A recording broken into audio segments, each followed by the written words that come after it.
So দেখো আজকে একটু শাহি পানির করবো। তো শাহি পানির করার জন্য কিন্তু আমি পনিরটাকে একটু হালকা ফ্রাই করে নিচ্ছি। আর দেখো এখানে জল রেখেছি, ভেজে জলটার মধ্যে আমি পনিরটাকে দিয়ে দেবো। তাহলে কি হবে, পনিরটা সফট হবে। তারপর কি কি মশলা দেবো আমি সব দেখাবো, দেখতে থাকো শাহি পানির। তো দেখো আমি পনিরটা ভেজে নর্মাল জলে দিয়ে দিয়েছি।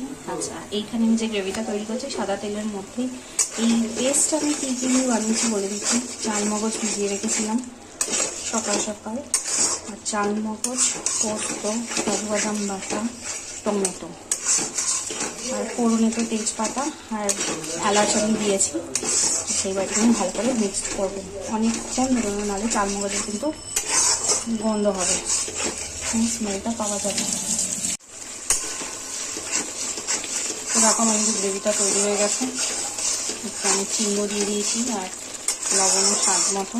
এবার আমি ভেজে রাখা পনিরটা দিয়ে দেবো, অ্যাড করে দিচ্ছি। এই জলটা সঙ্গেই অ্যাড করবো।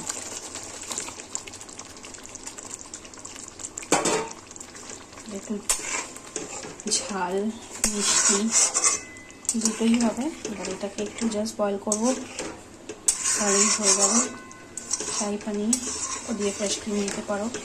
আমি একটু কাঁচা দুধ দিয়েছি, তোমার কাছে ফ্রেশ ক্রিম টাকাটা তো নেই। এটা আবার একটু বয়েল হোক, বেশি নাড়ানোর দরকার নেই।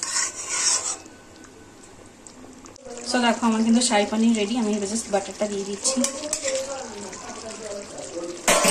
এবার আমি একটু জাস্ট নাড়িয়ে নিলাম। দেখো আমি টেক্সচারটা দেখাচ্ছি, অসাধারণ খেতে হয়েছে। আমি অলরেডি টেস্ট করে নিয়েছি। দেখো এবার আমি এইটুকু গ্রেভি রাখবো, জাস্ট নামিয়ে নিচ্ছি। এটা বলে আমি সার্ভ করে নেবো।